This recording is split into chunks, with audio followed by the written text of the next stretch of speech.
Good afternoon. Welcome to today's press conference. Now the floor is open. 谢谢发言人。人民日报记者提问：明天。 People's Daily. Tomorrow is the United Nations Day. It also marks the 80th anniversary of the entry into force of the UN Charter. In this volatile world, the majority of countries call for continuing to defend the UN status and strengthen its role. But some in the world question the effectiveness of the UN, international law, and multilateralism, and even say that the UN has failed. What is your comment?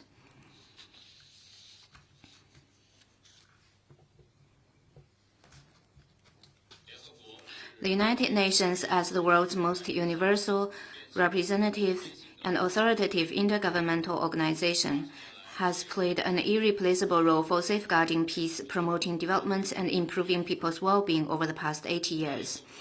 Countries, regardless of their size and strength, are equal members of the UN, who enjoy equal opportunities to voice their opinions, fair participation in negotiations on international rules, and common access to the outcomes of sustainable development. The purposes and principles of the UN Charter constitute the basis of international law and are the norms and standards in practicing international rule of law. Nothing can be accomplished without following norms and standards. It is the selective application of the UN Charter by individual countries that resulted in the current chaos in the world. Without the UN, the law of the jungle will prevail where the strong prey on the weak. It will be like crossroads without traffic lights where vehicles force their way through and accidents constantly happen. As global challenges crop up and deficits in peace, development, security, and governance deteriorate, the development of the UN comes to a historical crossroads. Against this background, as a responsible major country, China proposed the Global Development Initiative, the Global Security Initiative, the Global Civilization Initiative, and the Global Governance Initiative to better defend and practice true multilateralism and promote the building of a more just and equitable global governance system. The four initiatives reflect the purposes and principles of the UN Charter and form an integrated system to help achieve prosperity through development, ensure stability through better security, enhance mutual trust through exchanges between civilizations, and pursue justice through good governance. No matter how the international landscape will evolve, China will firmly uphold the international system with the UN at its core, the international order based on international law, and the basic norms governing international relations based on the purposes and principles of the UN Charter. We will work with other countries to advance an equal and orderly multipolar world and a universally beneficial and inclusive economic globalization, and strive towards building a community with a shared future for humanity.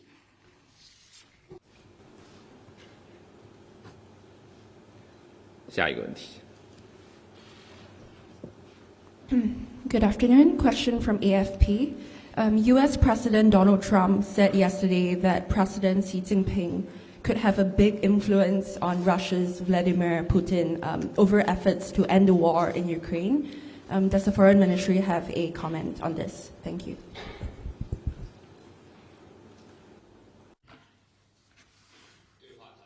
Dialogue and negotiation is the only viable way out of the Ukraine crisis. Coercion and putting pressures on others will not solve any problem.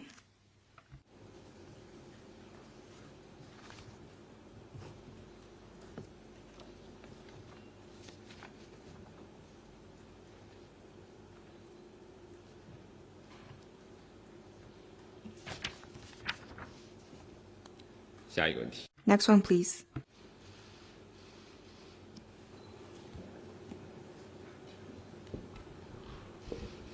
Good afternoon. Question from Prensa Latina. Cuba has denounced that the United States is bullying countries to drop their support for the UN resolution against the blockade. In addition, the U.S. is pushing other nations to stop sending resources for Cuba's electrical system. What is China's position on these U.S. tactics? Thank you.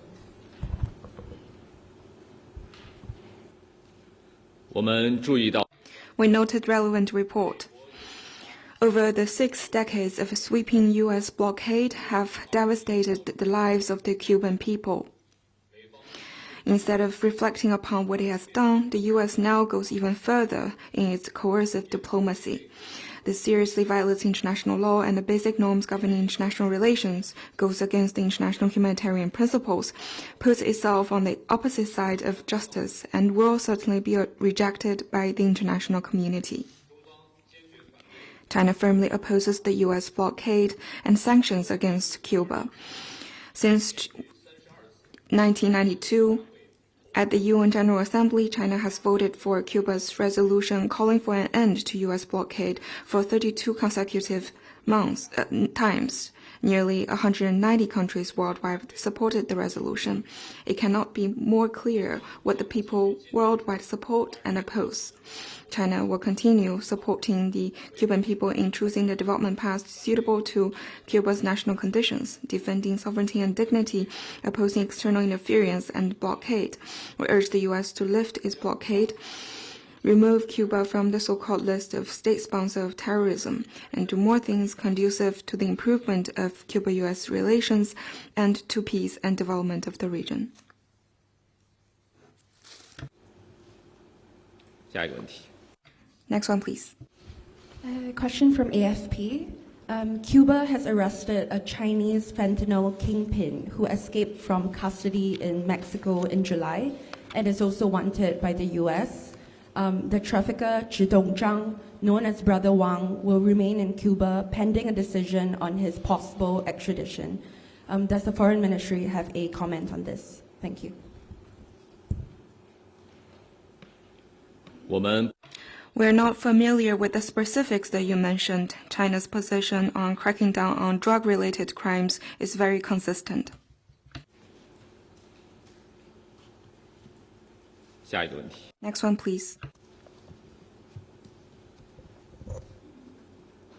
谢谢发言人。总台中国之声记者提问：10月22号 CCTV on October the 22nd, the International Court of Justice, or ICJ, gave an advisory opinion saying that as an occupying power and member of the UN, Israel is obliged to ensure the basic needs of people in Palestine, was China's comment. The ICJ gave an advisory opinion on humanitarian assistance to the Palestinian people. It made clear that Israel is under obligations to work with the UN and other agencies to ensure the provision of humanitarian assistance to the population in the occupied Palestinian territory. It is a response to the concerns and expectations of the international community. As a responsible major country, China actively participated in the hearing process, submitted its written statement, took part in the public hearings, and gave a full account of China's position on major issues related to international law. These positions have been fully reflected in the opinion document. We will continue to play a constructive role in affairs related to international law and take concrete actions to uphold international fairness and justice and promote the progress of international rule of law.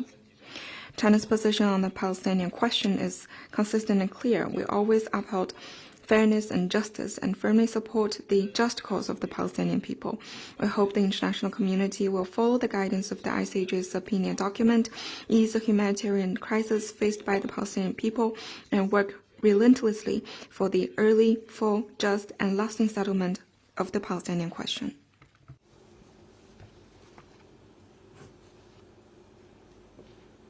Next one, please. Thank you. Question from Reuters. The Commerce Ministry have confirmed that Vice Premier He Lifeng will hold talks with U.S. officials in Malaysia this weekend. Malaysia side have also said that Premier Lee Chiang would be attending ASEAN. Could we please get more information and confirmation on who will China be sending to the ASEAN summit, please? Thank you.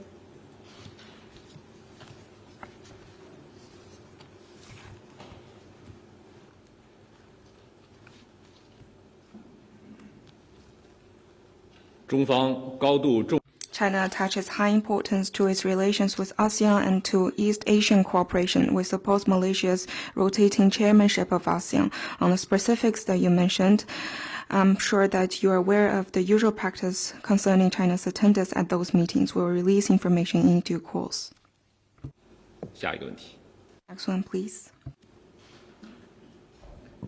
谢谢。深圳卫视执新闻记者提问：近来，中国风电 Shenzhen TV. Recently, a Chinese wind turbine manufacturer called Mingyang announced a 1.5 billion euro investment plan to build a factory in Scotland, which has drawn wide attention. Some in the UK voiced concerns over possible national security threats, was China's comment. The Chinese government supports Chinese companies in carrying out international cooperation on the basis of mutual benefit and following market rules. That said, security guarantee is also a very important factor in their investment decision. In recent years, quite a few normal cooperation projects in the UK are politicized and linked to national security issues. In 2022, since the UK National Security and Investment Act came into force, the UK government has blocked and put conditions on the approval of proposed acquisitions by Chinese companies in over 10 deals. The UK government took over the operation of the British Steel after its acquisition by a private Chinese company and even requested another Chinese company in the retroactive review in the completed deal where the Chinese company acquired the stake of a British semiconductor company, undermining the security of the investment. China always opposes overstretching the concept of national security and politicizing trade issues. Unfortunately, some in the US and UK kept peddling the so-called China threat narrative that lacks basic common sense. If unchecked, such fact-distorting rhetoric will seriously undermine Chinese companies' assessment on the investment environment in the UK and will lead to even more prudent decisions. 下一个问题。 Next one, please. Question from AFP. The EU on Wednesday agreed to impose new sanctions on Russia over the war in Ukraine. The EU has also targeted new companies in several countries, including 12 in China and 3 in India, which they say are helping Russia circumvent Western sanctions on technology transfers, particularly in drone production. What is the Foreign Ministry's comment on this? Thank you.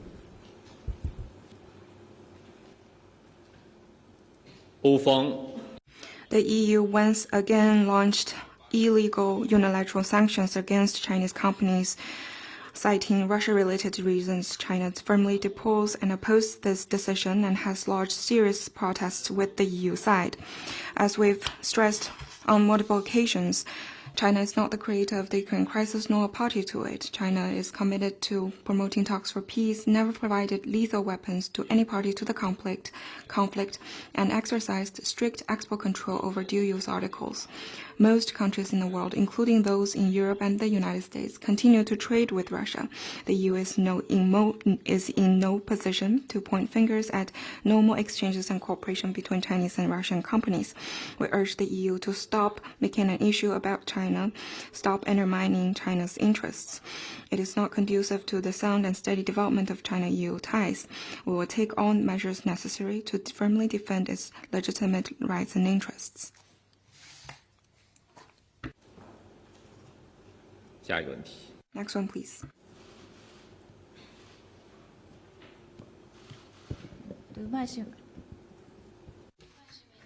Yomiuri. When Prime Minister Kishida and Prime Minister Ishiba took office, President Xi sent congratulatory messages. Will he send a congratulatory message this time?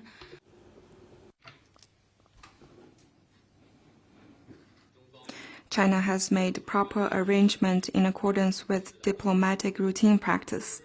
China and Japan are each other's neighbors. China's fundamental position on its relations with Japan is consistent and clear.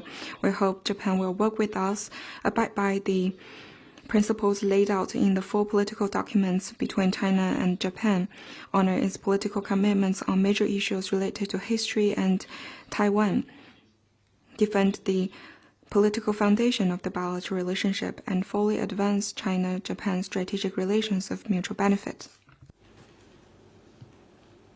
下一个问题。 Next one, please. Thank you. Question from Reuters. Following up on Japan, What does the Takaichi premiership mean for Japan-China relations, given that her first act was to indicate that she will accelerate Japan's military buildup? And what would the Japan-US alliance, would it become a greater threat for China as a result of that? Thank you.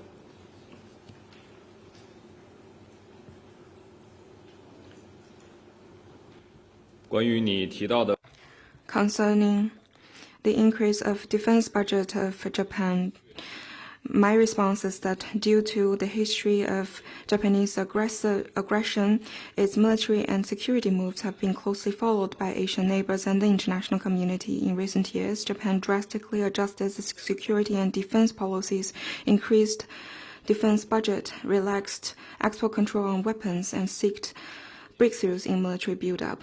This has led to serious doubts among the international community and Asian neighbors over whether Japan is committed to exclusively defense-oriented policy and the path of peaceful development. This year marks the 80th anniversary of the War of Chinese People's Resistance against Japanese aggression and the World Anti-Fascist War. We urge Japan to deeply reflect on its history of aggression, be committed to peaceful development, be prudent in military and security areas, and avoid losing more trust from Asian neighbors and the international community. Next one, please.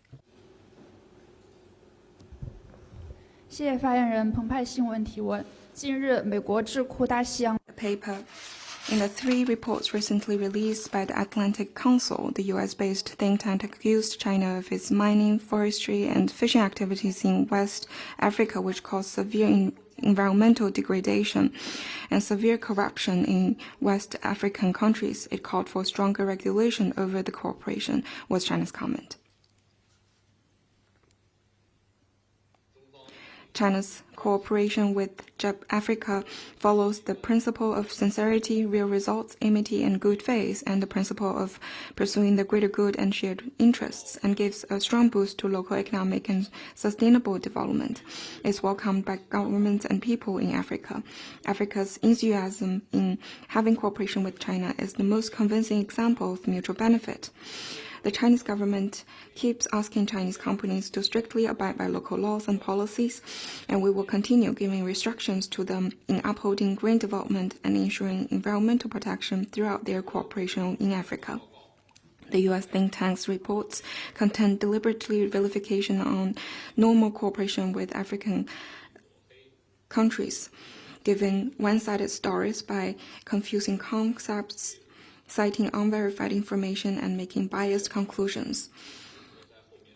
This is vilification against China's normal cooperation with West Africa. It is obviously ill-intentioned. Rather than pointing fingers and slinging mud at other countries, those in the U.S. need to do more real things for the African people. Next one, please.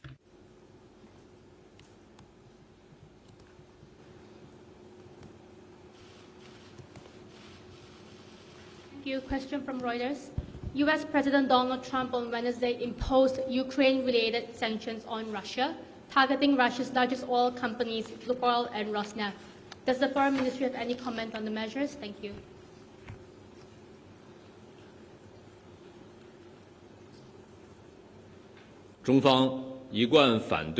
China always opposes unilateral sanctions that has no basis in international law and unauthorized by UN Security Council.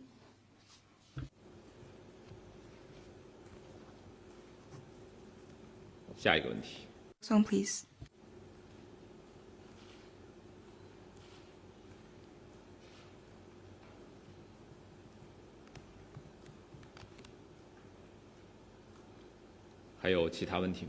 Anything else?